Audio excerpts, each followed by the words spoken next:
Hello and welcome to our dialogue today on Jamaica 2030, families, neighborhoods, and communities, that is sustainable communities. This is a knowledge exchange, and I'm really pleased.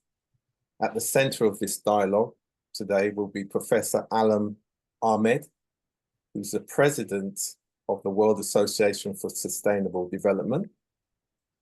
And our overall theme is acceleration towards SDGs 2030 and the importance of systemic collaboration amongst academic researchers and sustainable self-effort economic development within neighborhoods and local communities.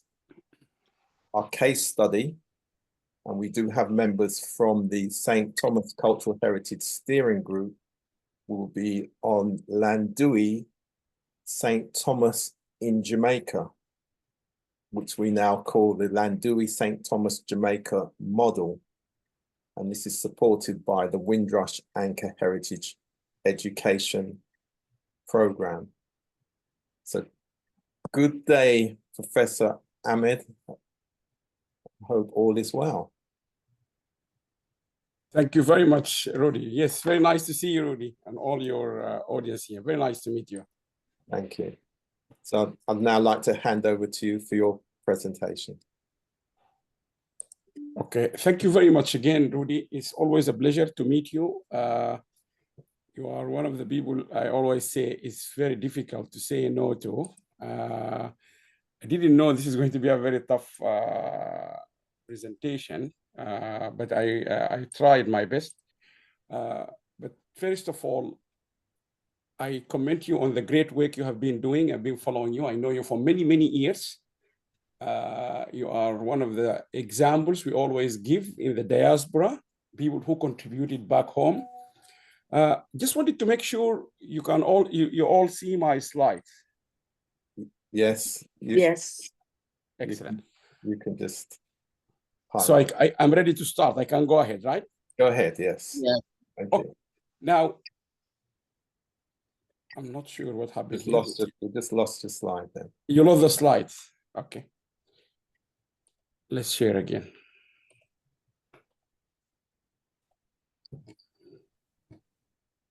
All right, so you just need the full slide now. Yeah. Are we okay? Yeah. Go ahead. Okay, so quickly, because of the time, I need to speed up. I'm going to talk about collaboration among academics and researchers to help accelerate the implementation of the United Nations Sustainable Development Goals. And this has become a very urgent issue because when we went to Geneva last month, the concept note for our conference, the 22nd conference, was written by a very senior retired diplomat. And this is the main word now used by the UN is accelerate, because the finishing line is 2030, which is all less than 6 years. But everyone in the UN system will tell you it doesn't look great. We're going to reach or to achieve the 2030. So quickly, I will give you an introduction about WASD. And very importantly, I think I have to explain few issues to do with the concept of sustainable development so we all understand it. We have an even equal platform in understanding what we are talking about, and then the UN agenda, and then how academics can play a significant role. The Director General herself, Dr. Tatiana, said that. She emphasized that on the 22nd of July last month. And then how can we all globally accelerate? Now, I start by one of our founders, because she is from the Caribbean. She knows, I wish she is joining us now from San Martin in the Caribbean now. Dr. Gail said this about us a long time ago. She said, WASD can be credited alongside agencies that champion the merits of sustainable development and the urgency and necessity to pursue holistic strategies. And that's why WSD was created more than 20 years ago. We wanted to have this holistic approach and strategies, because without a holistic approach, you will not achieve sustainable development. Will facilitate the enhancement of the human condition. I really like that way. I hope, Gail, you are watching us. And she then emphasized about the role of ICT. So this is a big, short summary from the Caribbean. And I had the pleasure, or Dr. Gail with her Prime Minister, they hosted our 2010 conference in St. Lucia. Brilliant. I would love to go back again to the Caribbean. Generally, quickly, we do a lot of things: global conferences, teaching and learning. We have debates and seminars, published book, free journals, development projects, online library, expert directory. We run a lot of big interviews. We have a youth engagement program. So there's a lot of things we do. But I am very pleased to say that we've been working very closely with the United Nations. I know this picture is slightly old, but we've been invited 2018, 19, and just last month we were in the UN. So we are engaged with those key players. We also engage with government. The picture in the middle is the Kingdom of Bahrain when we went there twice. But I'm not going to talk about all of them. There's plenty of information on our website. But generally speaking, two particular projects, I'm very proud of them, is the women empowerment and the youth engagement. In the women empowerment, WASD is very keen to involve all women from across the world, all women from across the world in our various women empowerment and leadership initiatives. We would like to engage all women. We keep repeating this word. This is a screenshot from 50 women. You can see from just looking at them, the diversity and inclusivity of what we have achieved, I think, so far. Fascinating talk, top presentation last month by one of the really top surgeons. I wouldn't say top British surgeon, but she's a really top surgeon. The first urogynecologist in University College London. She gave fantastic talk available in the website called No Women, No SDGs. She said that at the UN just last month. If you don't engage women, you're not going to achieve sustainable development. We've been involved in this for every year. We celebrate the United Nations Women Day and so on. Quickly, we also involved with women. This is in Sudan. The Sudan hosts two important chairs, in my opinion. Sudan, I know, is a country and in war now. We really hope every day that tomorrow will be a peace day. But Sudan hosts two of the United Nations UNESCO chair, very important. One of them is Women in Science and Technology, and another chair is Technology Transfer, UNESCO chair for Technology Transfer. These are two important, yet they are based in Sudan, but they are global. Now, youth program or youth engagement, we are very pleased to be engaged in this process. And this is just this is 2018. Lena was 8 years old when her head teacher suggested she will go and speak. And also when we went this last month, Pakistan, I didn't know about this until they came. The Pakistan government, the Prime Minister, he created something called Youth Engagement Program. It's interesting to see how government are taking the issue of engaging the young generation seriously. This is a screenshot from one of our conferences. These are all undersecretaries. These are the top diplomat, European, Minister of Spain, and you can see Gail on the right there, and you can see that child sitting there. So we managed to bring these 8-year children to the top table in the United Nations. And I think I'm very proud of this, and I hope this will be the situation every year. Now, fantastic, again, well-known Caribbean here. I'm sure most of the people in the UK and across the world, they know him. But we also have another element. We are very proud to integrate this and always get Jeff Thompson to be involved with us, is Sport for Development and Peace, empowering young people in the delivery of the SDGs. So you can see the dialogue is changing. And I'm very pleased to see that dialogue is changing. Now, quickly to remind myself, everyone, this is a slide been going with me, I think, more than 20 years. 20 years, I always remind people, at any time I do a talk, I will say to them, this world we live in went through 3 revolutions. The first one is industrialization. So the fact entire Africa has not done much, or maybe only 2 or 3% in industrialization, that doesn't mean, oh, this is a new revolution we're going to witness. No, Germany went through this very long time ago, America, UK. But that revolution we all went through. Good news from Morocco, one of the largest car producer now in the world, it is going to be Morocco. So things are happening, but we need to remind ourselves. The next revolution we all went through is information. And the third revolution we went through is globalization. And the good thing to demonstrate globalization was COVID-19.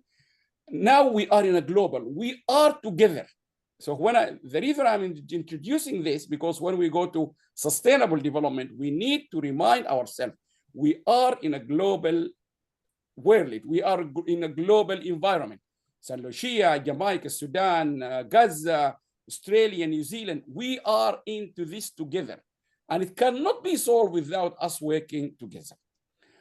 Now, understanding sustainable development based on what I've just said takes me back to 1987, because in academia, or for me and all other academia, this is a well-cited report, which people call it Brundtland report because of the name of the Prime Minister of Norway, who was the chair of the United Nations major report on sustainable development called Our Common Future. You can see the UN is talking at 87.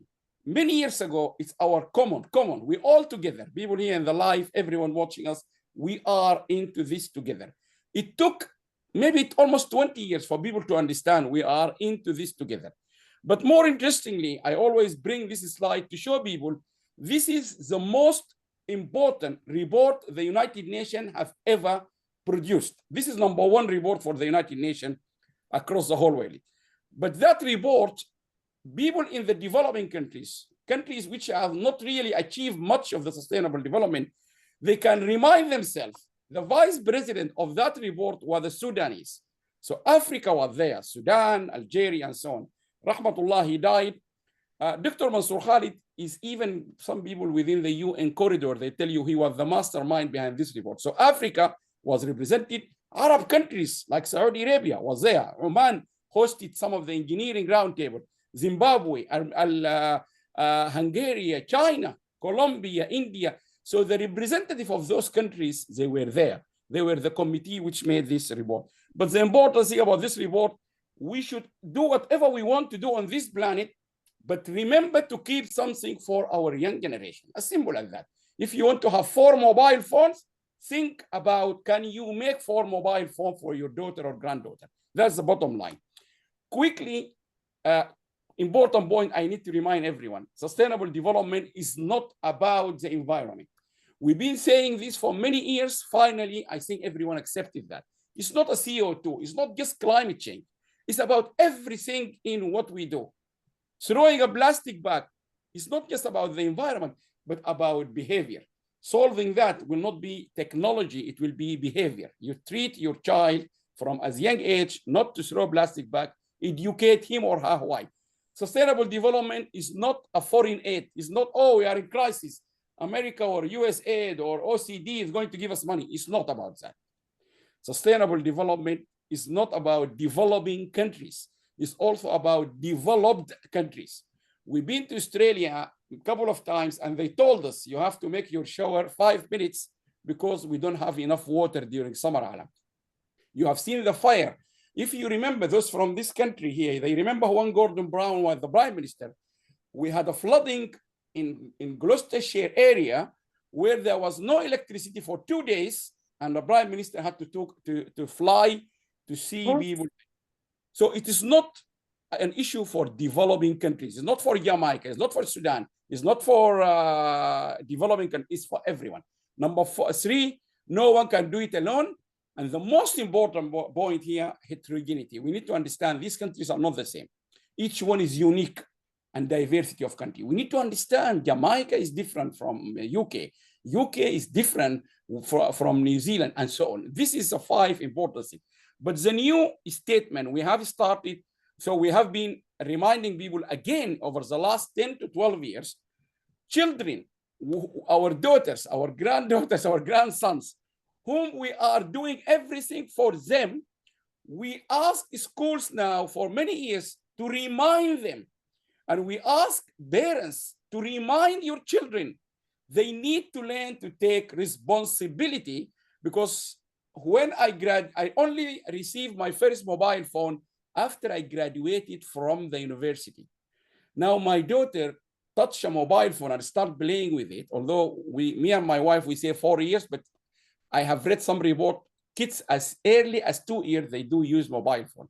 So therefore, we need to tell them, kids, you need to be responsible because you are using a device which didn't exist at the time we were talking about sustainable development, and it is hugely can be positive or negative on achieving sustainable development. So I want you all to remind kids they have a responsibility because now we are in a different world. Quickly, this idea of sustainable development started a long time ago with the Brundtland Report, then the Millennium Development Goals, and UN declared it 20,000, and then the World Bank, and then we came, Kofi Annan in South Africa said, okay, let's do the WAHEP initiative.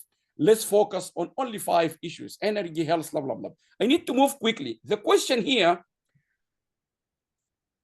when the Millennium Development Goal came, Steve Wonder came out and he said to them, guys, use the academics. You came with these all figures. By 2015, 50% of women should go to schools in whatever country across the whole world. And you said about this percentage and figures. Have you asked yourself the numbers you have given out, dear United Nations academics? Did you count the people with disability? Believe it or not, that came very loud and clear from Steve Wonder saying to people, did you really count the people in disability, or you just say a figure of 10? I believe, all of you believe, like what started yesterday in France, we all together, we are all the same. But clearly, like what you have watched last night in the BBC, I can go outside my house, I take the train quickly. Other people, they need time to take that train because either they can't see the train in front of them, they are using supporting sticks, or they are disabled, they're using wheelchair and so on. What we need to do to make sure we're minimizing the time they spend more than us by enabling them. Example, yesterday, the lady said the metro in France, I think is going to be given around 20 million euro to make it accessible to everyone. And she said that will take 3 years. So you can see what Steve Wonder said many years ago. We still counting people on a different playgrounds.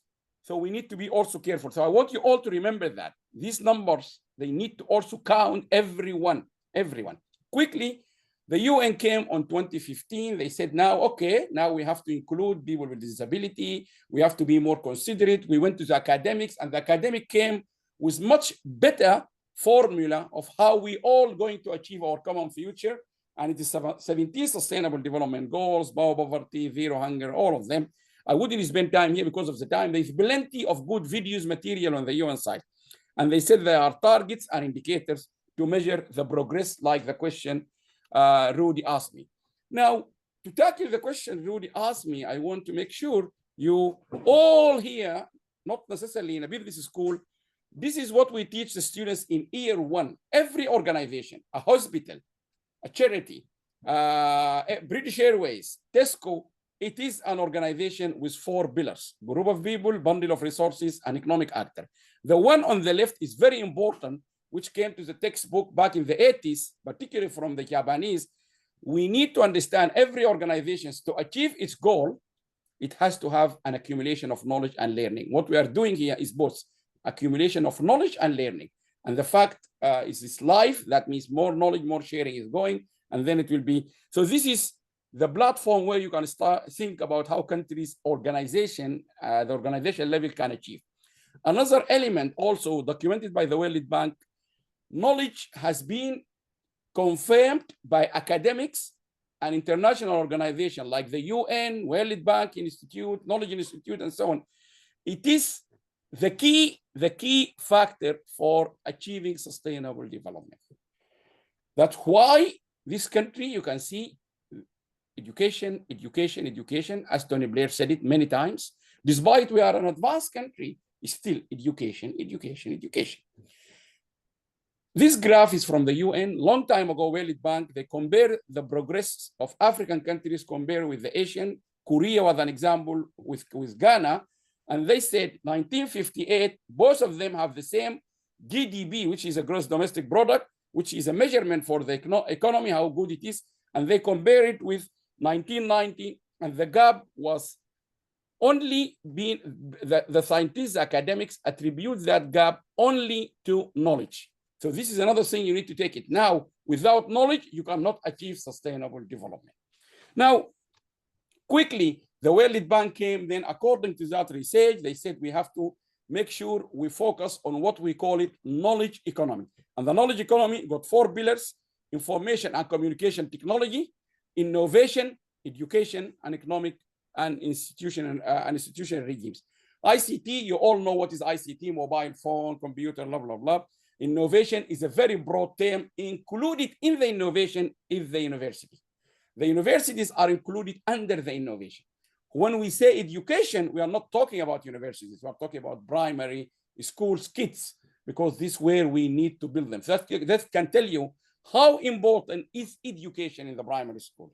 And then we go to the economic and institutional regime, which is how attractive the country will be for investors and so on and so forth. Quickly, this is documented. Our famous work in this area is knowledge management and sustainable development in 2007 in Australia, in Brisbane.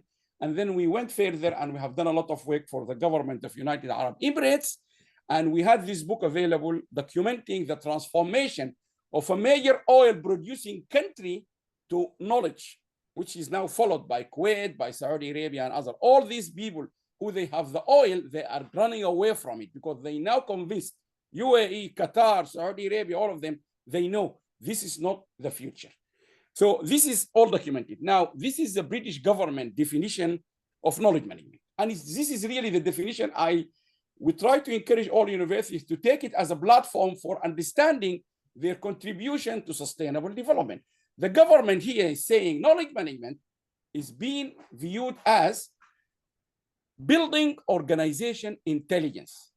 By what? By enabling people. People is you, me, the surgeon, the nurse, the cleaner, the driver, everyone. We need to build organization intelligence by enabling everyone in the organizations to improve the way he or she is doing the following activities: capturing knowledge, sharing knowledge, using knowledge, and anything attributed or relating to managing the way the knowledge and information is flowing through the organization. People capture knowledge, they share knowledge, and they're using knowledge. So we need to make sure we enable people to improve the way they do these things. It involves using, that's why back in 2014, I think, or 13, most universities, I remember at that time, I was at Sussex University, they started to integrate YouTube because there's a lot of learning in the YouTube into the learning material for the students. So in the classroom, you can show them a video to illustrate any particular issue because we need to improve the way people capture, share, and so on. It involves using the ideas and experience, and this is very important, ideas and experience of employees, customers, and suppliers to improve the organization performance. Building on what work well leads to better practice. Quickly, because of the time, 1992, very long time, sorry, 1999, the UNESCO reminded us, the whole world, and this is still a big problem, we need to be very careful. This is 25 years ago. He said in his famous speech, Sagasti said, there is a real risk of two civilizations.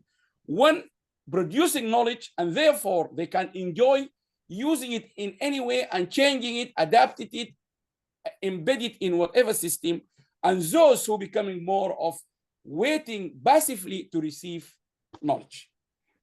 If you don't produce the knowledge, you will be deprived from the opportunity to improve it, to change it, and so on. That is unfortunately still the case. That UNESCO talk is still the case. Now, quickly, we engage with the UN, and I'm very pleased the UN found WASD quite useful for them. We engage with them in connecting the research of the academic to feed into the reports produced by the UN. And the UN, in their own way, they said this is the first time the United Nations consulted 56 academics in a major report, which was research. They said the governments of all countries, they have to do research, to apply research or to apply policy research in what they do. And this policy research simply means they have to listen to the academics in terms of engaging with them. Quickly, this is a report available online. We're very proud to have done this. We brought all the academia. So the collaboration of academia here, as Ruud is one of the questions, we did from 2018 start collaborating with the UN. You can see here the list of academics Queen Mary, University of London, University of East London, University of Oxford, Wisconsin in the US, Utah, California from the US, Stockton from the US, Suffolk from the UK, Coventry, Arab Urban Development Institute, Robert Gordon, Oxford Brookes, Muhammad, the Fifth University in Morocco, and so on and so forth. Cameroon we have, and so on. This is how we started bringing them global viewpoint, not just a British point of view. The second engagement was critical after COVID. The UN, they jumped quickly to try to write a report about how people can deal with learning or policy and platform in support of learning. Suddenly people are shocked. They want to use Zoom like what we're using now. So we also helped by creating 2 workshops in London to help that. So quickly, the UN engagement has been very successful. We managed to bring our voice across. This is at the United Nations Development Program in Sudan. Was also managed to break through to go to countries. We have a dedicated project for Sudan, more or less the projects I know Rudy has been doing for many years for the Caribbean. Even I know people like Rudy, they have even managed to transfer ambulance cars and lots of medical equipment. So we thought to the UN, we can also give our help. Quickly, international collaborations, we've been scattered everywhere. We try to go everywhere in America, we went to St. Lucia, Australia, Sudan, every place. Quickly, on the top left, this is Professor Farida Fortune, our director in Queen Mary. In the middle is the president of the Association of African Universities. On the right is Jordan. We signed lots of MOUs with universities. Down is the Asian Consortium led by University of Erlangga in Indonesia. This is at the embassy here with the minister, and so on. On the left is the UNESCO chair on science and technology. So women in science and technology in Sudan. So we've been engaging. And this is other pictures you can see, a lot of them on our website. We also engage with United Nations or Arab League or African League. This is the Arab Industrial Development Organization. We engage with them all the time, many of them. Quickly, what academics need to do to answer Rudy's question. This is from Jamaica, and I know people from Jamaica I don't know whether they have heard about this story I'm going to tell or not. This is the beauty of academics collaborating. Now, if I see the picture, yes. In 2014, we have been asked at the Middle Eastern Knowledge Economy Institute in Brighton to train senior police officers from United Arab Emirates on knowledge management and leadership. And we said, yeah, welcome. This is our dean, Professor Aidan Berry at the time. We collaborated with them, with London Metropolitan. We were very grateful. They even opened their doors for them. It was a great, fantastic collaboration. But 3 case studies we used in knowledge management for the police officers from United Arab Emirates. One of them is British and one of them is Jamaican. And I know Rudy is recording this, which would be good to spread this across the Jamaican academia. This paper, we know this paper for a long time. This is published in 2010. 2010, the Jamaican academics from University of West Indies, one of our big collaborators there, they published a research called Using Knowledge Management to Assist in the Transformation of the Jamaica Constabulary Forces. But if you read, and this is not a criticism or saying Jamaica is a dangerous country, no. At the time, 2008, the Jamaican academics, they wrote down, which is true, from the United Nations. According to the United Nations report 2008, Jamaica is categorized among the most dangerous countries in the world today. Of course, everything changed. Jamaica is an attractive country now. People go for honeymoon. But the story is, when the academics and the Jamaican have learned this country is very dangerous, crimes are very high. Who is stopping crime, or who can be, whom do you need to support, to enable? You remember before I said the British government said, enable people to do things better. That's a British definition of knowledge management. The Jamaican use that definition as it is. They said, okay, what is the best way to enable the police officers in Jamaica to minimize these crimes? And the answer was use knowledge management. And they use knowledge management, and it helped the country. This paper is published, you can see it here, 2010, long time ago, is in a proceeding. I'm happy to share with you, Rudy, and you can share it with anyone in Jamaica. Yeah. Then that case study became an iconic paper we use when we train people as experts on knowledge management, particularly the police force. We will say to them, if you use knowledge management, you're likely to improve. And this is a good case study from Jamaica. So the whole world, through us, learned about good practice in Jamaica to United Arab Emirates. Yes, this is a fact. So, Professor Ahmed, so maybe this is a good point for us then to consider the first question we're in Jamaica, and the question is, what role do academic researchers play in fostering systemic collaboration between local communities and global institutions to achieve the Sustainable Development Goals? So what we're really asking there is that link between the academics, and you've touched on it there, providing some clarity and definition, but also that knowledge going down into the neighborhoods and the communities where the sustainable development has to take place. So that link between academic and community health researchers and being able to identify the program of activities. And you touched on as well knowledge, of course. And of course, with that, we have traditional knowledge as well, which of course is important for neighborhood and community development. And that's what makes this model, the Llandewey model, very interesting, because with the Llandewey St. Thomas model, there is this focus on traditional knowledge. And just to say broadly what it is, traditional knowledge, know-how, skills and practices that are developed, sustained and passed on from generation within a community, from generation to generation, from within a community, forming part of its cultural or spiritual identity. So that's about, obviously, community renewal and transformation. And what the members of that community have done is that they set up a steering group. It has two principal bodies. There's what we call a 4Rs Youth and Sports Club, and it stands for reasoning, responsibility, respect and rights. There's also a 4Rs Community Forum as well. So again, in the context of achieving the sustainable development, the focus is also around self-effort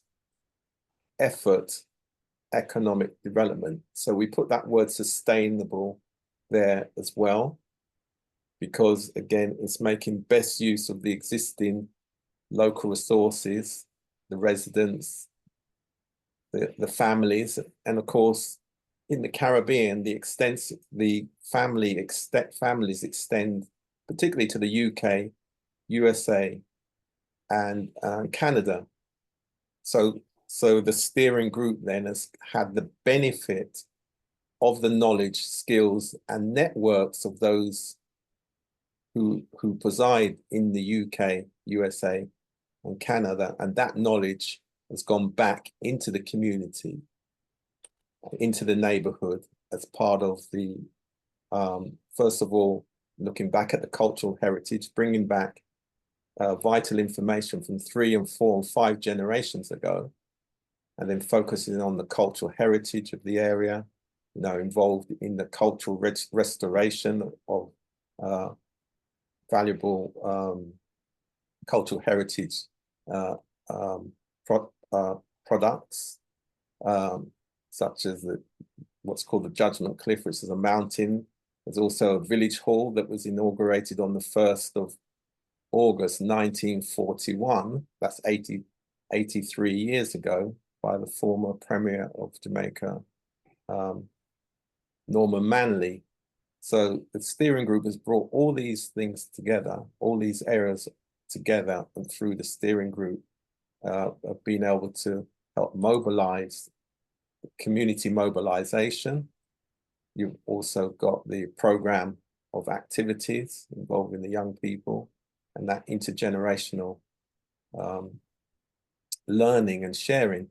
So I'm just going to ask, just before I come back to you, Femi Vogel, as you're there, to just quickly, just as a member of the group, just give your perspective on that knowledge exchange, that knowledge management part that Professor just highlighted.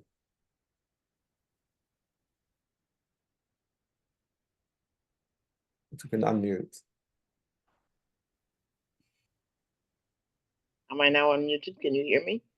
Yes, I can hear. Good afternoon, Professor Rudy, and to other members of the group.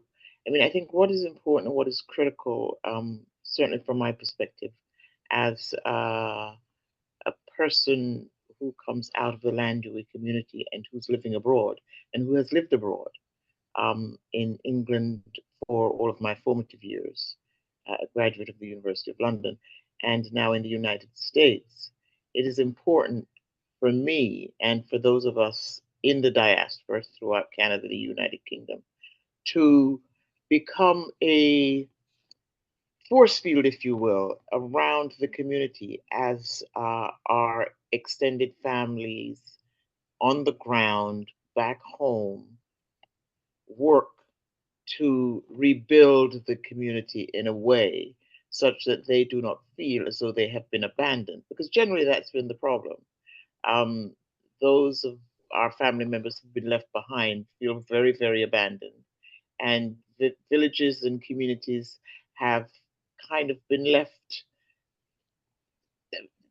to be barren almost. Yeah. And so for me and cousins of mine and other family members who live abroad in the metropolis, if you will, we are focused on making sure that we not only become a part of the local infrastructure by having ourselves elected to the various organizations and managing groups within the, let's say, my village of Llandewey, but also contributing financially, and doing so without it merely being remittances, but really trying to convey our knowledge of how to monetize cultural skills, for example, locally, from artists to those persons who have medicinal knowledge from things like the honey production, beekeepers that used to be a huge part of the community, artists, people who are using local debris, if you will, bottles and plastics and so on, to engage in sculptural work, and bringing our children back together in the community center, which we're focusing on rebuilding and also expanding. We also have in our local community a river, and communities come together around rivers, and rivers are a critical part, is a critical piece of community organization and development. So we have a local river, and we're looking at how we can utilize the knowledge of the people who've been left back there to make sure that something like ecotourism, for example, is developed in a way that will sustain the actual environment itself, and also developed in a way that will place value on our agriculture, because it's a community, used to be a very small sustainable farmers, but the agriculture is important because many of our fruits and vegetables and so on simply grow. You don't even have to necessarily take care of them. So our goal as people living in the diaspora, coming out of that community, is to really put that force field around them and hold together to make sure that the vision for developing and re-energizing that local village, the local community, and the contiguous towns around is maintained and sustained. I'll leave it at that, and I can see that my cousin's also online. She may want to talk about building and what she was getting ready to do. Okay, just before we come to that, there's a key point, Professor, I'd like you just to just to give us a response on.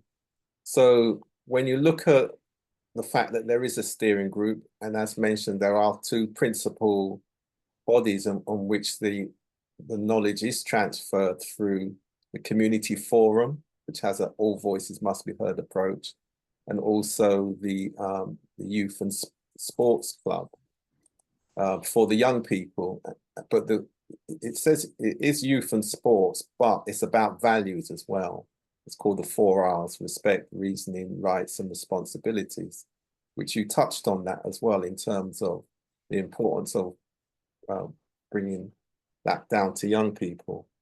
So just quickly before we come to one of the other steering group members, is that what for you then would be the key metrics or indicators that you would use to measure for that kind of collaborative effort as an academic? Because for somebody like myself and what we're describing, we're already doing the implementation. The community mobilization's gone through, the program implementation has been there, the relationships built on traditional knowledge. So what we're thinking about now with the Llandewey St. Thomas Jamaica model is the recognition of that knowledge transfer. And the knowledge, and as Femi has described, the knowledge management that actually takes place. And all of this is based on a set of values. So what we say, the values are around respect and inclusion as a common ground for all, regardless of background, culture, status, or location. So it's that inclusive approach. So what we're thinking about then is the measurement of that, because that can translate into value, of course. Okay. Now, there's two issues or two terminologies here, very important. One of them is knowledge transfer, and one of them is knowledge management. The knowledge transfer, which you ask, there's a measurement we use, yes. This measurement simply saying that we can only confirm or we can only be assured knowledge or technology. Sometimes books, they use both of them, technology or knowledge is being transferred if we can have an indicator or evidence that the knowledge has physically moved from A to B. Let's assume A is London and B is that local village or small town or whatever it is, or say Jamaica, for example. But it's not about the physical movement, it's about the knowledge or the technology after it reaches the destination, it then is spread. That means we make sure it can spread among the community members, and then it make a difference or change their lives. Yeah. Because if the knowledge is, imagine I come to Jamaica, I have my books, my model, everything, but it stay there at the university. That doesn't mean it is being spread. So that's where people, they call it diffusion. So we can measure the transfer if we can have evidence diffusion had taken place. That's number two. And number three, then the people with whom we diffuse this knowledge, they have things happen in their life. It changed their life. For example, if they used to earn £5 per month, for example, and now we have evidence they are earning £10 or £15 per hour or per month or per week, because they learn new skills or they use their traditional skills to be more, if you like, in a situation where it can be used much better for tourism, attracting more people, whatever it is, or they are able now to save more on energy or save on their food or maybe become more healthier. They should be an indicator where we will say, this is because of the knowledge we transferred, we spread it in the community. And most textbooks, they tell you this. Knowledge cannot be transferred, or we cannot guarantee the transfer of a knowledge unless it is spread in the community, which means diffusion. That's why we need to avoid confusion between knowledge transfer and knowledge diffusion. Diffusion will happen after the transfer, but the diffusion is part of the transfer definition. If there is no diffusion, it doesn't transfer. So that's how we measure it. But as for the second part, the management of the knowledge, there is frameworks. I'm quite happy, Rudy, when I see you, I hope sooner rather than later in the office, I can give you the framework we built for knowledge management, and we can also help. I'm really proposing this, and I'm committing to this. We can help whoever you have in your committee or back in Jamaica, how to implement that model to manage the traditional and indigenous. We call it indigenous knowledge. And this is, the book is very important, is really important. And that framework, it has its all indicators and everything. It doesn't need a senior academic or someone with academic background and knowledge. We can easily work with students from universities local there to understand the model, and then they can implement it. And I'm very happy. We will follow up with you, definitely. Right. Thanks for that. And some of what you're describing there as well, if we think in terms of the creative economy. Yes, yes, absolutely. And we take that approach, particularly where traditional knowledge is concerned. So that's, you know, ideas, and that translating ideas into economic value. Yes. And still, why the importance of the knowledge transfer and management that you speak about and the diffusion is that we have to think about the institutions that neighborhoods and local communities face, the traditional government systems.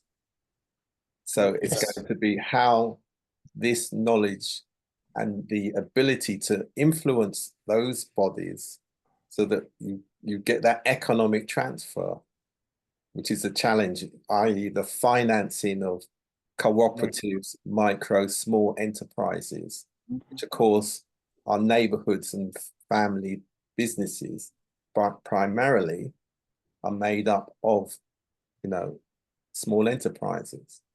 Yes, absolutely. And the important thing is, with all the knowledge and the technology and the applications we have the pleasure of having here or in the US, I have met a lot of Jamaican, not here, in Canada, in America, there's a lot of them.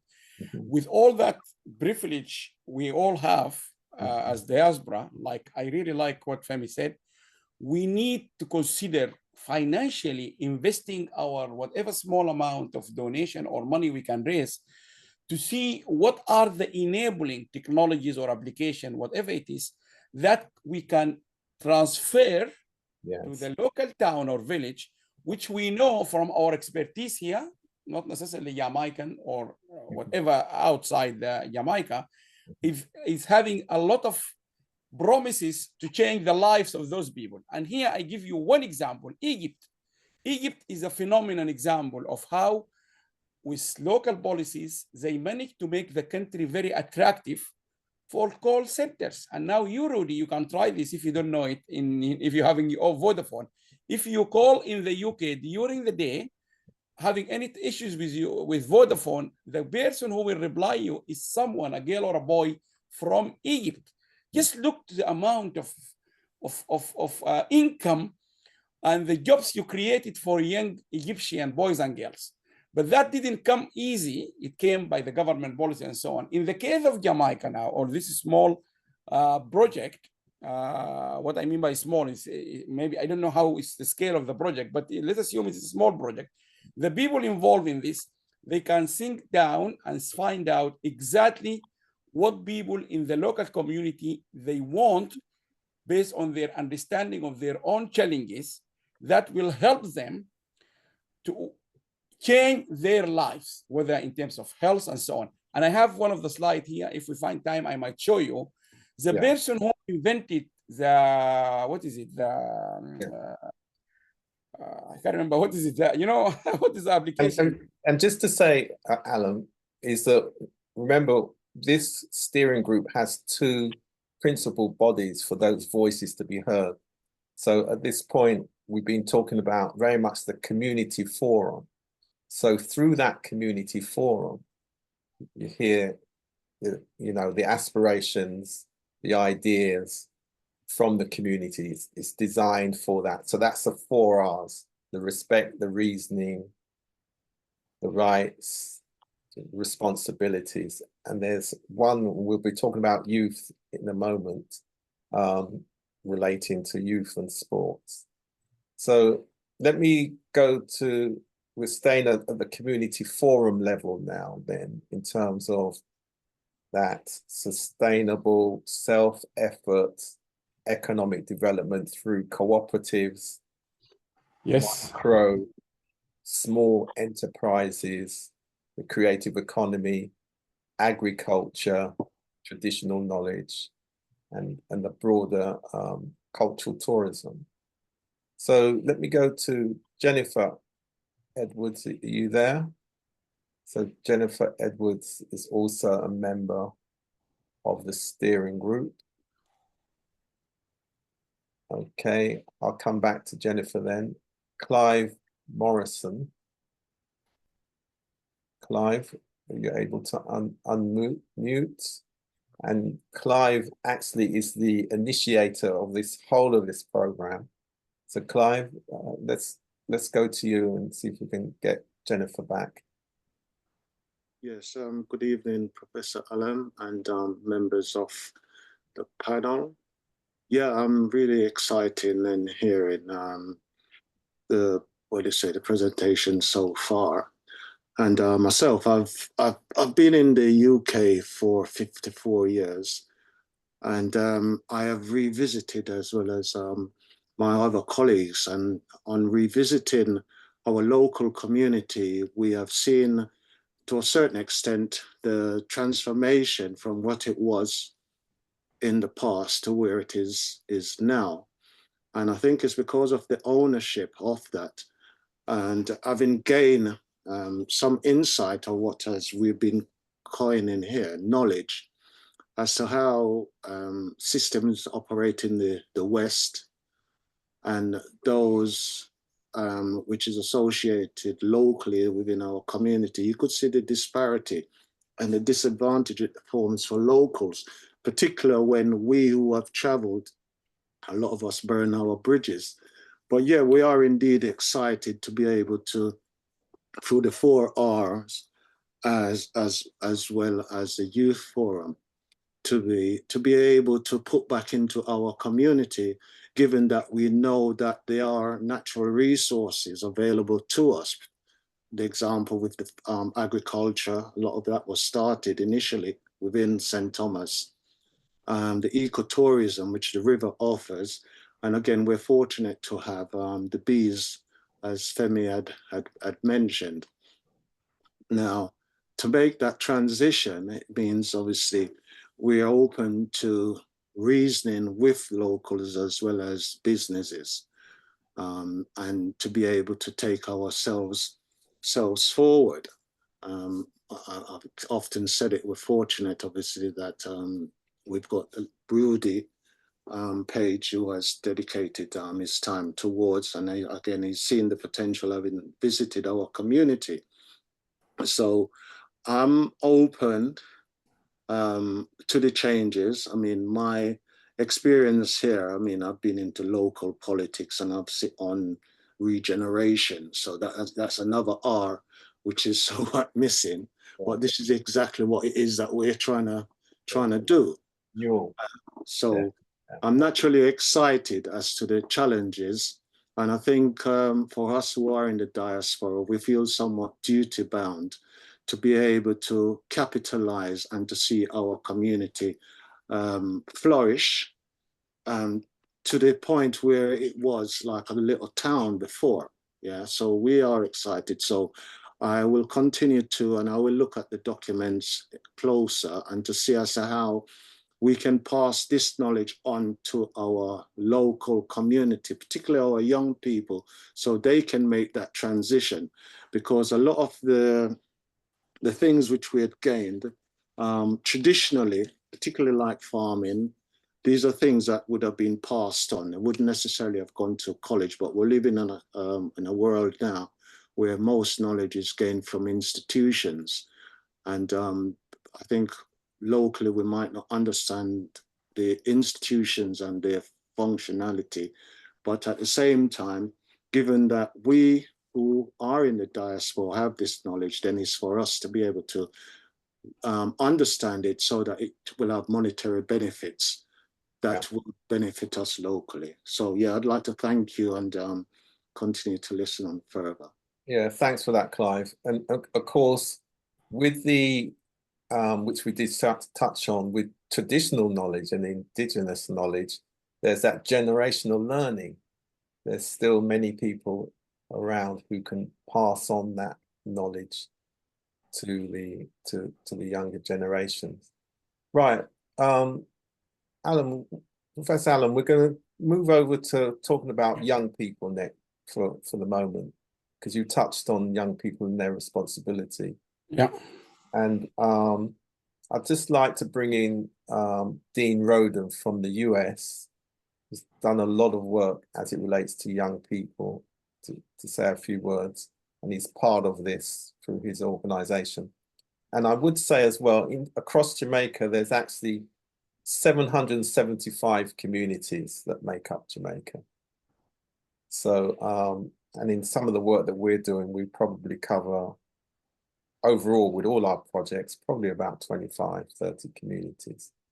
But the actual model that we want to be shared and most importantly, measured and described with academic clarity and definition, because the implementation is already taking place, is the Llandewey St. Thomas model. So Dean, welcome to this platform. Can you unmute?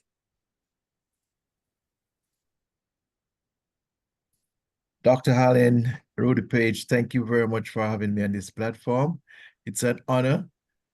All protocol observed, my Professor Bogle. It's exactly what we're doing with our young people, with the transformation and the collaboration.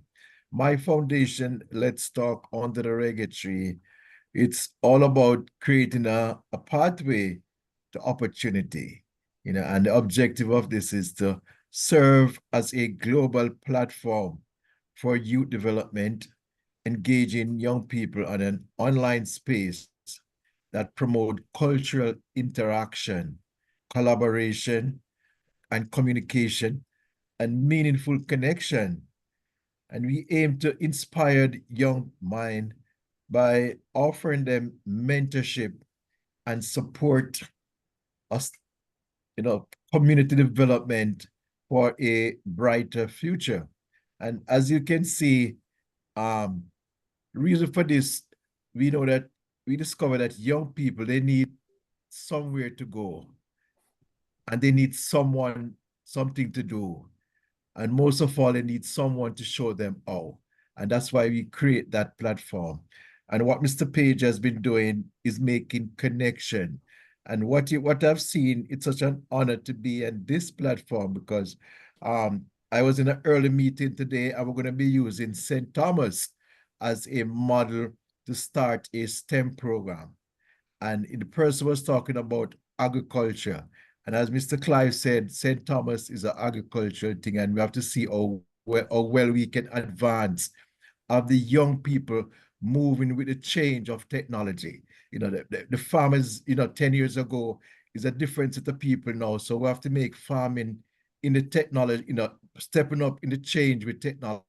How can the STEM or the AI work with our young people in their farming facilities? So this really highlight me, and we are doing it on the collaborative effort with all the groups across the board.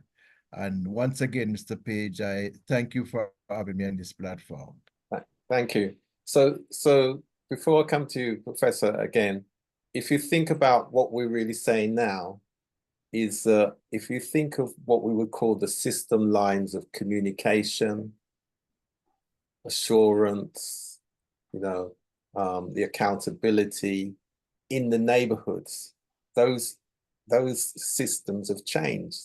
And we can use the technology to accelerate the development and economic value that's in the neighborhoods and in the communities through families, using technology, as you said, the knowledge management, the knowledge transfer, you know, the various clusters that make up, you know, the local economy where there's a comparative advantage. So we need to know, well, where are the academics and where is the academic pathway? Couple of things. I can just mention them quickly, but that's very interesting point, which is Dale mentioned.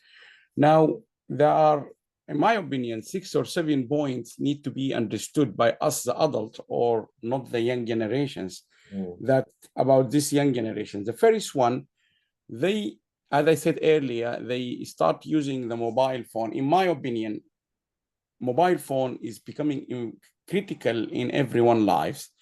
But more critical than the mobile phone itself is the internet. Yeah. This generation, they lived in the internet. Internet, you got everything. Even if I want to find a direction for a meeting, if my daughter is next to me, I will say to her, how do I get from Vauxhall or Victoria to this place? Even if you see your kids in the house, the way they touch these buttons is definitely not like you. Very quick, very fast, very snappy. So this generation, we need to understand, they have a capacity to produce much bigger than us. Yeah. That's not much bigger. And I believe in this strongly. And I have tested them. The last test we did, and you can see videos, all of it. The United Nations conference, we gave 5 of the young students, year one. Year one here is like 19 years old. From Queen Mary, from Bath University, from Imperial, and one from, I can't remember the 5th one, 6th one from where. We gave them the opportunity to stand or to sit down on the chair as a rapporteur with the moderator. Normally in academic conferences, this needs, the moderator will be a big professor, blah, blah, blah, blah, blah. He knows the subject. But actually, you don't need to know the subject in order to moderate a session. Those people, if you see these 5, I think there were 2 girls, 3 boys. If you see them on video, you can't believe how relaxed they were. They know how to take notes. They take it very quickly than us. What surprised all of us when we asked them to make a short note about what the session is about. Fantastic, because they learn about it. They know how to do it. They blah, blah, blah, blah, they did it.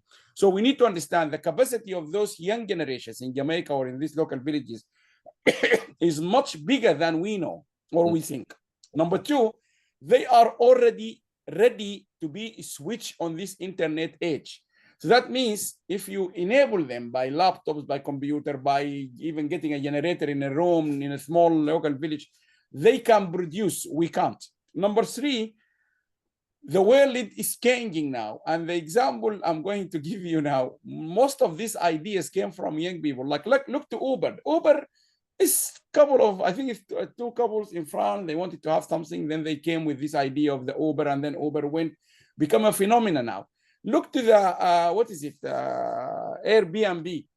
The guy thought of an idea, you can rent your house. Then if you read the story about that Airbnb, I have one of the slides here. He went and rented a place to see how you can actually go and live in Rudy's house as a guest paying money. So in order to understand it, he went there. So if you look at all the young generations, why the idea generation in their minds is different than us? Because they are exposed. They are exposed to many things. And I asked my daughter last 2 weeks, I said to her, what is going on in London with this, what her name, the lady, what her name, Swift, what her name, Taylor Swift. Taylor Swift. I've never seen this. I went to big concert before, Celine Dion, all these big names. They never made that fuss in London like this. I've never seen in my 30-something years in London something like this. Even Michael Jackson didn't make it like this lady. One of my daughters said to me, I said to her, what exactly? So why people are just mad about her? One of them said, relatability. Relatability, she said, she relate to me. And I said, what does that mean? So the way they see her, she talk about them. She express them, the way she dress, the way she chat, snappy. This is key words. Those young generations, they know whom to relate to, and they know who they relate to their mind, and so on and so forth. So we really need to rethink our understanding as a community of those young generations. Not like my age. My age, no, we didn't have anything to say. We don't even know what's going on in the world. There's one TV channel, you watch it, that's it. Now they don't have option. Now Number 4 or 5, these things we talked about, like this one, this is from the IBCC, the slide in front of you. Learning the lessons is a bulletin about how you share knowledge, put the knowledge together. It sounds very big, police in London, blah, blah, blah, the UK, this is a government, complicated, professors. No, I can easily explain this bulletin to 3 or 2 of the young generations in that community. You just align them to me and I can talk to them. And then I can tell them how to make this knowledge bulletin in your local village, which will help the people like Rudy and all of you in the US and others. Very easy, because they have the mental set to write down notes, to make this thing. They use this screen very fast.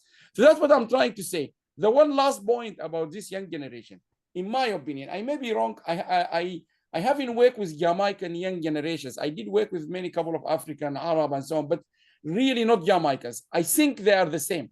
I met a big group. We work with them in Bahrain.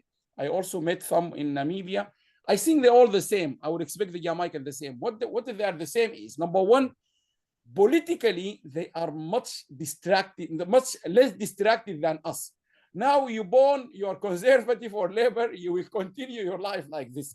These young generations, they are not. I can see them in the university. The way they see politics, which is a killer in our society sometimes, really different, number one. Number 2, their approach to religious, Muslim, non-Muslim, Christian, blah, blah, is different. Those people are much better than us. If you can look to the young generations, the majority of them, they are very neutral.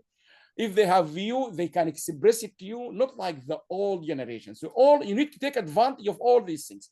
They are not polarized this way or the, even if you talk to them scientifically and you convince them, they can respect you, they will go with you and they will do blah, blah, blah, blah, blah. So I think these are all things need to be, and this is where the academics, people expert in social science, people expert on children's psychiatry and psychology, they are. Dr. Amani is one of the top, say, in Wales.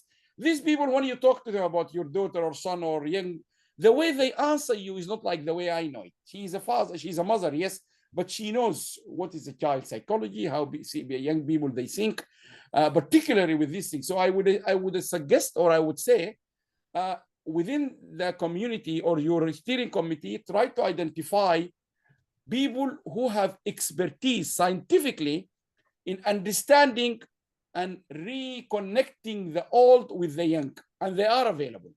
Yeah. Not necessarily we're helping them to avoid crime. I mean, many of the things I can see them in London, or how we bring them. But the point mentioned earlier about they want something to do. Yes, I agree 100%. But what they want to do is much bigger than we think. These people are very, very, very smart, really, really smart. Young generations, really smart. So we need to treat them in that perspective. Thank you for that. In fact, and I'm sure Clive will agree that we will add another R, relatability. So yes, we call the 5 R's forum, because you're so right, that relatability. And that's the big word in London about most of the people. If you read the news, these boys and girls run away to see this lady because of reliability. Exactly. Yeah. How it relate to them. So you, I, and all of us, we need to relate. Yeah. Because it also raises a question around trust. And if there's trust, you've got a better chance of collaboration, you know, and then creativity and, you know, working together, all those things. So yeah, that's excellent. Right. So Professor, is there anyone from your group who may have a perspective on what they've heard? What is that? Yeah, I'd like to say there, obviously, that I concur with what Rudy had said, and I appreciate what you had mentioned there in regards to the youth. I myself have fostered. I've fostered for some 15 years. And for that reason, I have that, it would appear to be a special relationship with our young people. And that's why, again, with Rudy, we came up with this 4R, because we realize that civic pride is very important. I think we in this generation, particularly us who are on this platform who are representing from the diaspora, we grew up having manners and respect. So we had that sense of belonging, which is somewhat wanting at this present time. And one of the things that we see ourselves affording the wider world is a village, because we are indeed a village, and it says it takes a village to raise a child. So we want to be that good model where we've got good examples. And the thing that I was doing in regards to the fostering, I always envisaged taking these kids back to Jamaica into a community so they could see where it is that they are coming from and that they can relate to how community bond, which in so saying, it makes me somewhat concerned at times insofar as when we talk about community, because having lived in the West for what, the 54 years. Oh, sorry, I'm getting a feedback. Yeah, there. no, go ahead, Clive, then we'll come to sorry. Having lived there for that 54-year period, I've seen how society has changed both here as well as in the West Indies. But yeah, the young people, they're the future, and obviously they are so adaptable. The computer or the phone, as you mentioned, and I think as we age or mature, whichever way we want to put it, we are not quick to make mistakes, whereas our children, they just, because of want of experience, they'll just do these things without considering the consequences. But I think that is something somewhat ingrained in them. Yeah, so I welcome us working in any way, moving forward, and particularly with our young people, that we can learn a lot from them. And all it is that we have that they haven't got is the knowledge of the past. So the two of them kind of counterbalance each other. And I think as we become elder, we get wiser to that situation, that, yeah, we need to allow them that opportunity, but to be able to remind them of some dangers. And I'm again saying that because I worked with, remand and challenging teenagers. And I had the confidence in myself, having grown up in a village community, to say you can do what you want as long as you take responsibility for your action. And that then triggers them having to think about what it is that they're going to do before they do it. Okay. You know? So yeah, I really welcome that. So Jennifer, I'd like to hear from you. So Jennifer's a member of the steering group as well.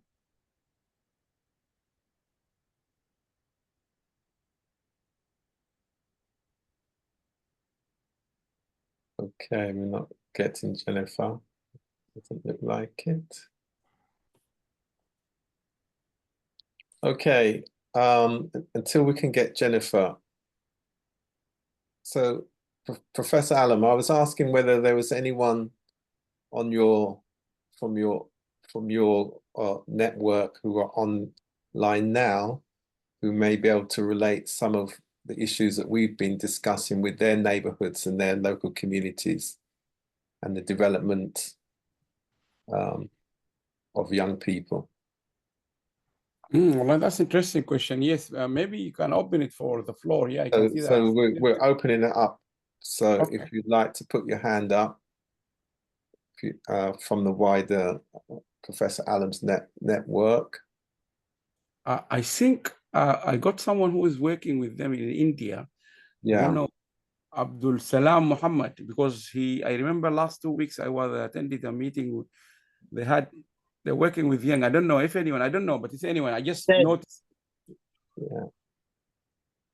I'm there, and I was listening to the complete session, and I was very eager to know that Jamaica is taking great steps. We only know about Jamaica through the sports, Jamaican, players and reggae, breaking the records, Yeah, don't forget reggae. Don't forget reggae. And Bob Marley. So Everywhere my on the comment globe. on the youth, we have a very good team very, after we attended the last conference in the Geneva, now that has given a good boost to our people back in India. And many schools are coming forward, taking up the volunteerships in the SDG implementation. Recently, we have introduced, that is with the support of these people in the West, training around 2,500 people on students, school students, management, and we got very good acceptance, and that they're moving in a very good direction. So creative engagement is a must for the youth. Yeah. It's the message I just want to convey. Thank you. Thank you very much for this opportunity. Yeah. Thank you for that. And you're right. You're so right. That creative engagement goes along with relatability, doesn't it? And if Professor, we used to talk about the 21st century learning and skills. Yes. Collaboration, communication, creativity, critical thinking as it relates to young people, and what are the learning outcomes from our engagement or their involvement. Our engagement, we have to engage, build a relationship, but we want them to be involved as part of their local communities, and that really touches on Clive's point in terms of civic pride, and and feeling that they're a valuable member of the community as well. And most importantly, that their voice is heard. Right. Yes. I think we've got Jennifer. So what we're going to do, give Jennifer an opportunity, go to Dean, and then go back to you, Professor Allam, to close the meeting with your final thoughts, overall thoughts. So Jennifer, are you there?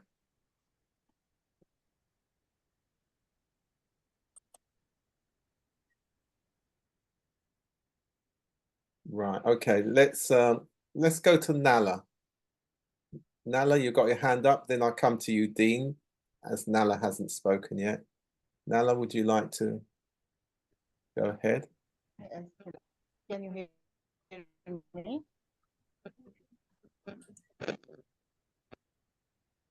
Hello? Can you hear me? Yeah, we can hear you. Okay, thank you. Thank you, Prof. Allam, and all the presenters with you, the colleagues, for nice info about knowledge transfer. My concern as the achieving goal of sustainable development by 2030 as the initial plan before.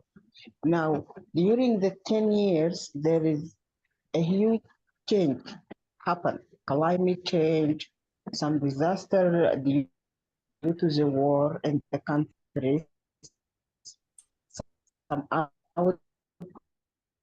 outbreaks of what's going up now in academia.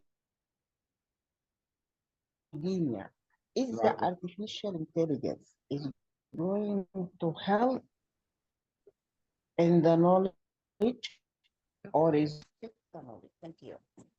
Right. Professor Allam, I don't know if you caught that from Nala. We lost the line slightly. I don't know. I think that the question she raised, which is very interesting about the AI, with the AI, this is something I don't want to raise an alarm for all the generation like me, but the main thing people need to really realize, I know this is start to show up in the public domain now. Young generation are fast learners. They learn very quickly. And now they are enabled because they use a mobile phone much quicker and better than us. It's so easy to teach people artificial intelligence. Many people, they think it's difficult. It's not difficult. Now universities, like just take the example of East London where we used to meet Rudy. They have a course where they teach artificial intelligence for anyone with any background. You're coming from medical science, because artificial intelligence doesn't need a specific background in terms of computing or whatever it is. Now imagine those young kids start to learn artificial intelligence. They will wipe all of us quickly because they learn quickly, and it is related to all AI is about prediction. You want to predict what will happen, These guys are very smart. If they learn it quickly, they might control companies will employ them. I know the legal age is 16 in the UK, but if you have your daughter or son who is smart, you might ask him to help you, Rudy. So really, this is a good question. If we don't catch up quickly, because if you see in the government here, Rishi Sunak, before he left, one of the things he did, I think is good. He only gave scholarship, the government, of course, it is his government at that time. The only scholarship they allowed is for women to study, particularly women from ethnic minorities. They said because they know the future is artificial intelligence, and the large number of people who are being not really finding jobs are women from Black and ethnic minority. So they gave them the opportunity to go to universities with a scholarship. Why? Because they know this is what is going to happen in the next few years. If kids now, they start to turn into that side, and I know for sure, I went to my daughter, I think year 8, to the Parents' Day in London. And I remember in the ICT classes, the guy was talking about if she comes here next year, blah, blah, blah, blah, blah, they will do AI. And sooner it will become maybe year 6 or year 7, they teach them AI. So that's a very good point. I know Dr. Abdul Salam from India, even his organization called the Knowledge City. So we need to support them. If in my opinion, if you ask me, what can you do to those kids in Jamaica, I will say, do it. Because in Tunisia, one of the leading countries in the Arab countries in AI is Tunisia. All universities in Tunisia, they've been teaching AI, data science. And I know a company, a startup Tunisian company, they took a project here from the UK government for £1.5 million. Just imagine a small company, a startup in Tunisia, taking a 1.5 project from the British government. Imagine the huge transformation this will do to the Tunisian. Very smart guys. Why not? Jamaica will be the same. These young generations could easily take projects. Imagine a small group of, and with the support of people like you in the diaspora and those in the US, they could fund a small initiative of AI company with expert on AI, but the train people in there to take the job. They might end up having lots of contracts. Exactly. That's such a great idea. Right. So Jennifer, let's Yes. Oh, finally. I apologize. Professor Ahmed, I'm so sorry. My internet went out. But I heard what you said, and I love what you have to say. I am from Llandewey, Jamaica. I grew up in London, England, and now I live in the United States. I am in the health field in the United States, and I am in contact with a lot of people from the Caribbean. So, I go back, I visit different Caribbean islands. I personally was born in Jamaica. My grandfather was a farmer. My grandfather left us a lot of land down there that needs to be developed. All of my generations above me, my mother, my uncles, they're all gone. So I'm the next generation. And what I'm trying to do is to bring the younger generations in and so that we can bring it up and move up. But the community, it's been dormant for a while. Everything, people are just very despondent down there. I would love to be able to go back, focus on education, as you say, the young children, bring them up with us in the community, help show them how to respect others and respect themselves. And so that's what I would like to do. I heard what you had to say, and I really love what you're doing. And, this is something that we would like to do in the Llandewey community, and let this be an example for the, rest of other communities to come. Thank you very much for that, Jennifer. Dean, quick point, then we go back to Professor for his final thoughts. Yeah, man. Thank you very much, Mr. Page. I didn't get a chance to introduce myself, my background. I was born in Jamaica, and I've been representing Jamaica for over 40 years as a scout leader and a community consultant. And I just recently went back and we launched another branch of Let's Talk under the Reggae Tree. I had the privilege, the honor of used to feed in Bob Marley. The guy that used to cook for Bob Marley was living right next door where I used to live. So Bob Marley, so I sit in Bob Marley, you know, in his footprint. So we launched a tree, that's where the office right next door to him. And the guy that used to cook for him, he said, yes, he's certified. And Professor, I would love you to be one of my guest speaker. Because what we do, we allow the young people to tell us what they want to be when they grow up. So what some want to be, we don't choose for them. So we allow people, mentor like yourself, to come and tell them, you know, what they, when you know, those who want to be doctors, we have like real doctor to come and they question them to know what it was like when they were their age. So I'd really like you to be, you know, we're offering this invitation for you to be one of my guest speakers whenever you get a privilege. Thank you. Thanks for that, Dean. So Professor Allam, I'd like you to give your final thoughts, overview before we close this session. Thank you. Dean, I'm honored, and it would be my pleasure. And I still remember when I went to St. Lucia, I travel all over the world, but that place, if I have the money tomorrow to go for my own holiday, I will go. In the morning, when the breakfast, Bob Marley was singing we are near the beach, unbelievable. That place is number one by no question. So you're having your breakfast in the hotel, which is along the beach, and the music is Bob Marley. It's fantastic, definitely. So these are the things I said to my friends from Caribbean. You should say this when you are promoting tourism. Try to get people to visualize what kind of restaurants you're going to have in the morning, what kind of music you will listen. You need to bring this very close to their mind. That will make a big difference. But people might travel for holiday. So, but quickly of the time, I will share again to finish my talk. Where is I just wanted to, where is it? Quickly, because the question Rudy asked me is acceleration of the UN. Can you see my slide now? We can see it. Accelerate implementation. Excellent. Now the UN asking all of us to help accelerate the implementation of the 2030 agenda, because they know it is not happening. Unfortunately, it's not my sad news to you, but this is what is happening now. Quickly, this is a UN chart. You can see the green is what we have likely to be achieved, the green, which is on track, and the yellow is fair progress but acceleration needed, and the red is unfortunately no good progress. And then the serious one, I have been campaigning for all my entire academic life for this last gray color, insufficient data. No one can treat you without data.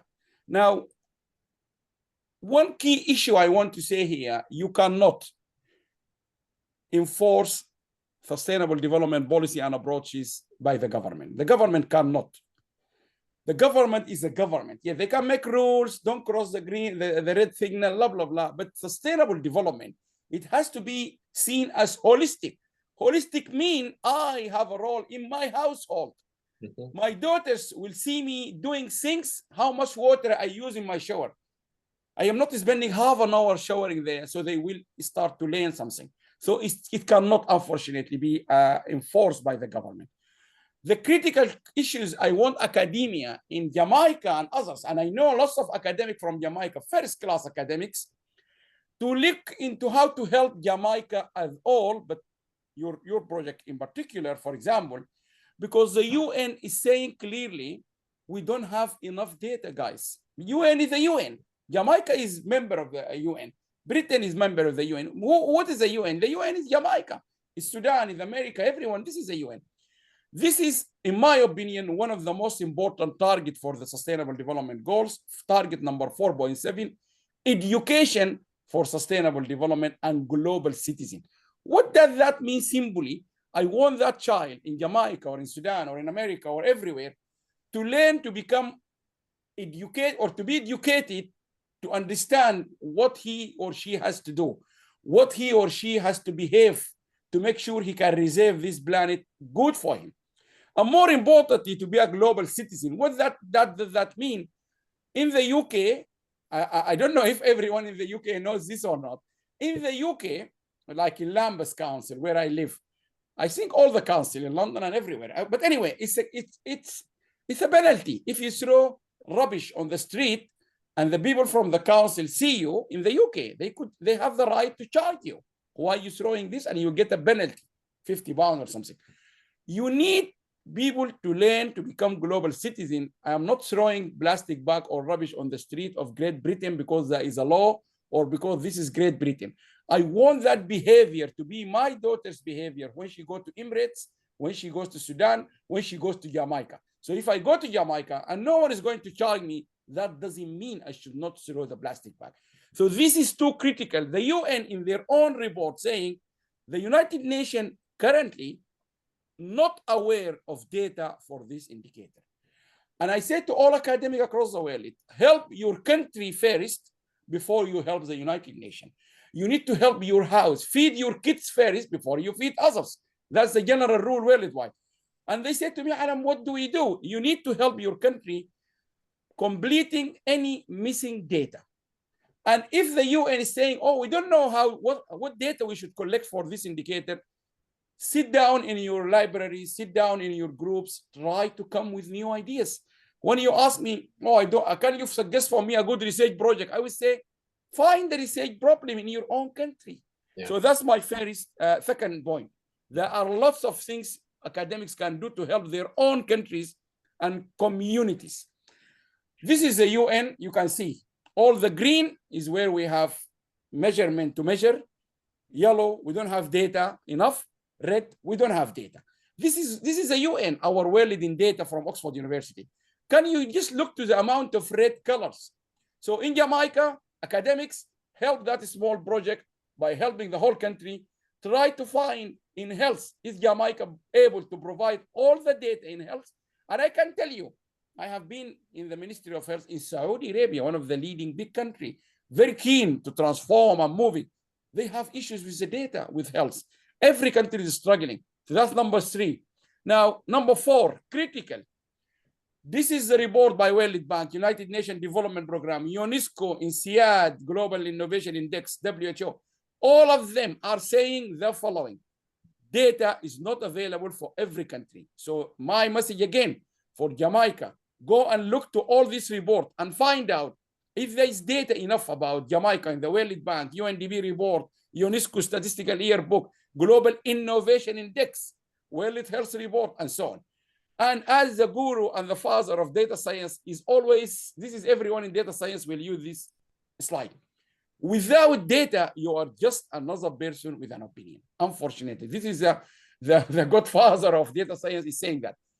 We need to help our countries in Jamaica or communities in this small project.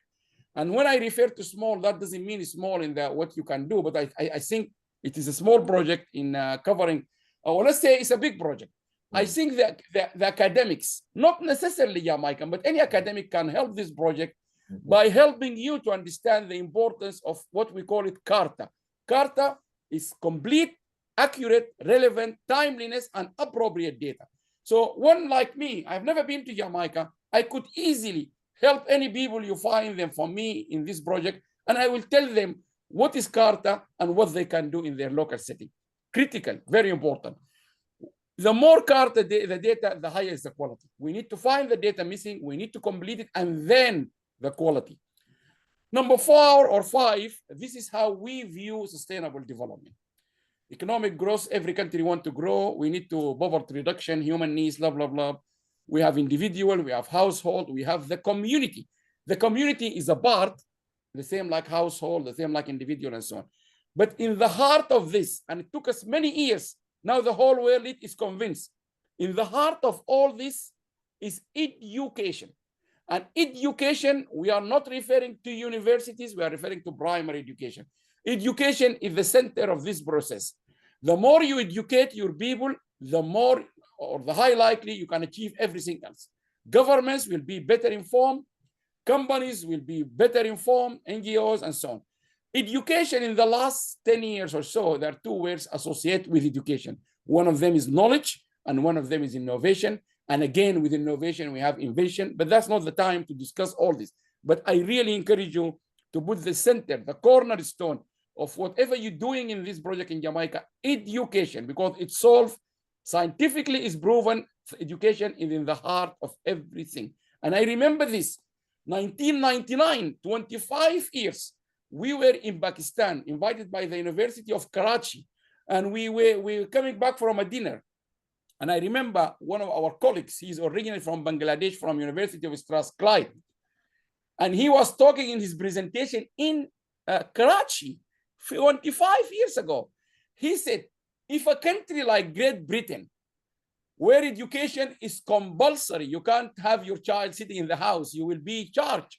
You will go to prison in some countries if you don't take your child to the school. It keeps saying education, education, education. What about countries like Pakistan, like many other countries where many thousands, maybe millions out of your school?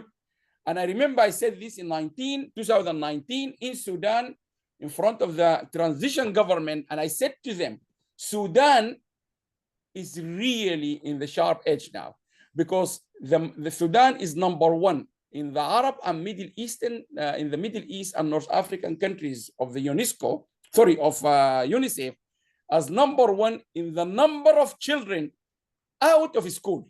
A country with that number of kids out of school, it has no future. And you can just see now, one of the problems of what we are facing in Sudan is education. So I really encourage you to take this. What we did in the SDGs universities, I'm very happy, by the way, Rudy, to help and looking at even funding for universities in Jamaica or a project like you, so they can have a free subscription to this platform. I mean, I know, Rudy, we will meet sometimes in the office. I will see what we can do to help your project or in the SDGs University in Jamaica. Universities in Jamaica and across the world, we are doing this in the UK, everywhere. They need to reconnect the curriculum with SDGs. Yeah, every university now is doing that. In what we do, and I can now give you this invitation to you, all of you, Jennifer, Rudy, and Dean, all of you.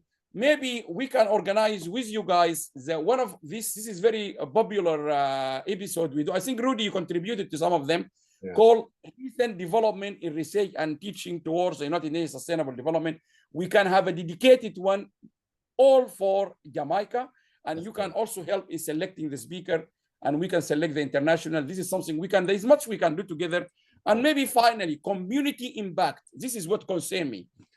This is one of the famous slides. I'm nearly there, only one or two slides. We need to connect to understand the community. We need to understand what's going on in that community, what they like. And this is a very famous case study we do in marketing. When Brian wanted to do or to create this Airbnb, the idea is fantastic, but he wanted to test the idea. So what he said, let me go and stay in a flat of someone else and feel how I go to the bathroom, how I use the TV, how I use the internet. This is what we need. It's so critical. It's becoming successful business because he started with connecting with the customer. In our case here is a community. Very quick example of what universities, local universities in your place in Jamaica. This is the Vice Chancellor of the University of East London.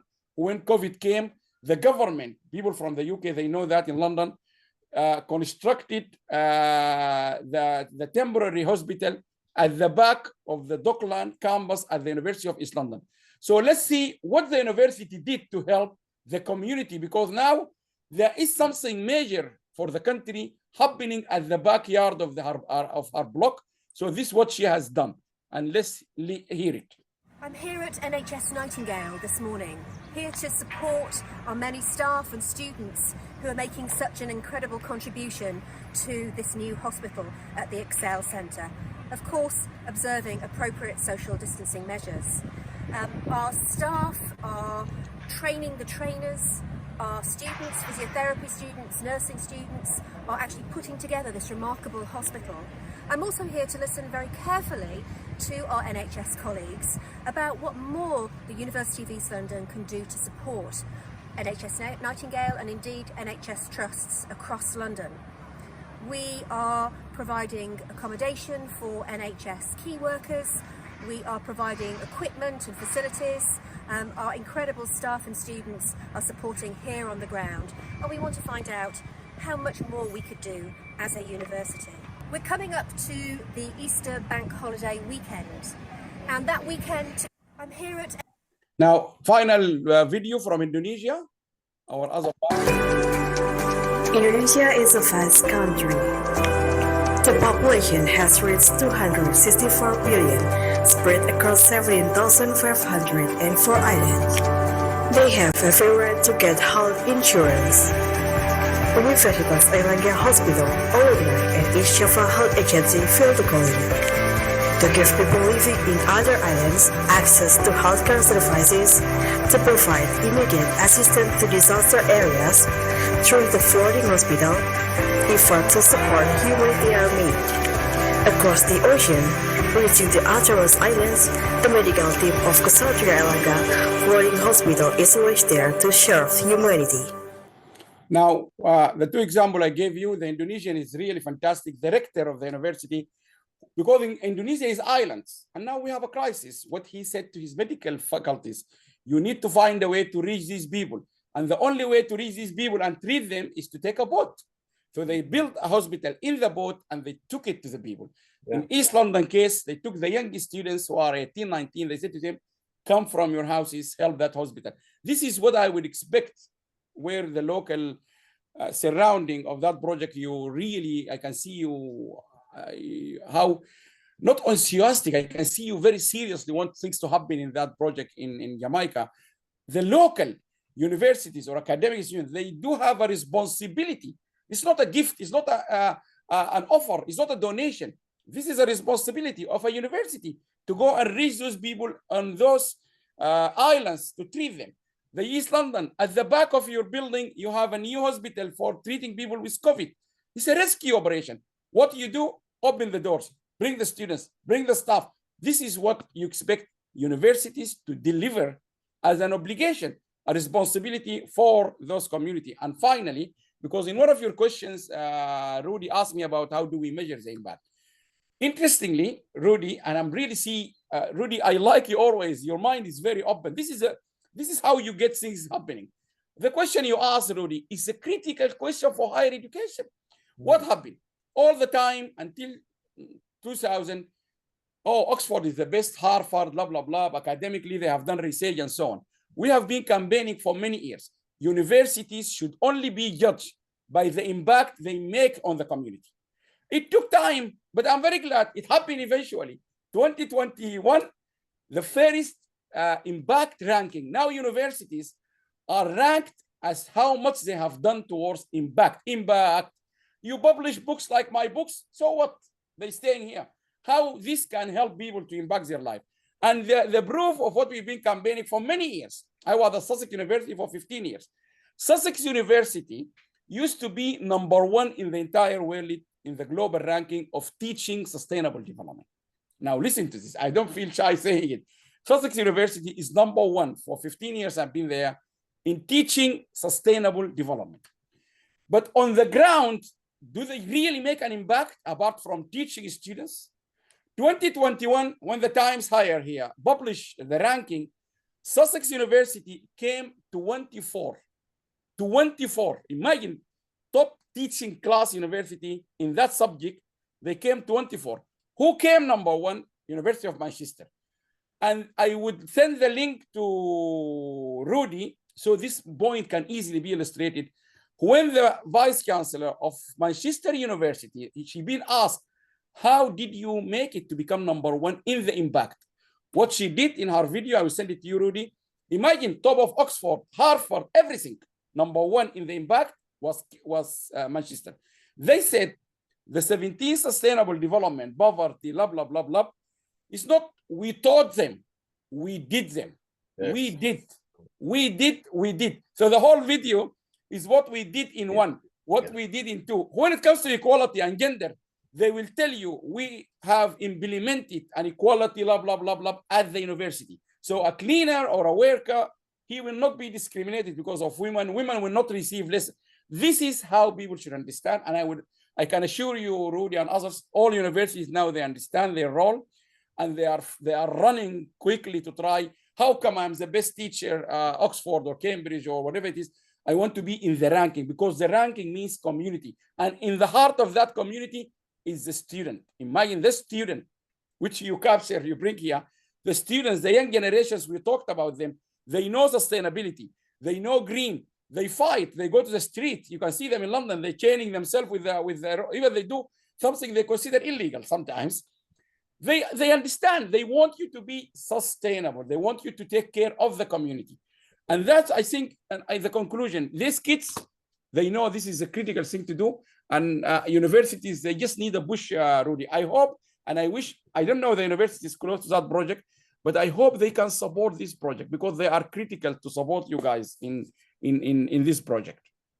Thank you very much. And you did answer the final question, which was, how can the Llandewey St. Thomas Jamaica model serve as a blueprint for other neighborhoods and communities globally in accelerating progress towards the Sustainable Development Goals by 2030? Thank you very much, Professor Allam. And I look forward to seeing you again. And thank you very much for everyone who's joined us from around the world. And I particularly would like to mention from the St. Thomas Cultural Steering Group Community Forums, and also the Sports and Youth Forums. That's Clive Morrison, Femi Bogle, Jennifer Edwards, and our very close collaboration partner, Let's Talk Under the Regulatory, Dean Roden. And just before we go, and maybe this is a subject we'll touch on next time, Professor Allam, my colleague from another program I'm involved with called Battlefield for Our Mind, which is about mental health and well-being systems. So I have my colleague, Donald Campbell, and he particularly works with veterans, particularly Caribbean veterans as well. And so I'm just going to let Donald just to say a quick few words before we disappear. Donald, good evening. Thank you. Good evening, Rudy, and thank you very much for this unexpected chance to say a few words. I'm ex-military, and they teach you always to be ready for whatever eventuality. I didn't know I was going to be able to say something. So what a fantastic evening this has been. It's so much, so wide, so deep. And as somebody that was born in St. Thomas, Jamaica, it means a great deal. It's a fantastic program. Yes, as Rudy mentioned about my military background, we are looking at Battlefield of Our Mind, and deeply involved with various programs, looking at the forgotten generations, but people who are suffering with mental post-traumatic stress disorder in so many different ways. I've just done a research with Chester University, looking at veterans, not just Caribbeans or African, but also UK veterans, as to how we can better help people from that kind of background, because the suicide rate is very high. Yeah. So thank you very much, Rudy. Obviously, a lot more can be said, but I appreciate the opportunity to say a few words. Thank you. Thank you, and good night, everyone. Thank you very much. Thank you. Thank you very much, all of you. Nice to see you all. Thank you very much. Thank you.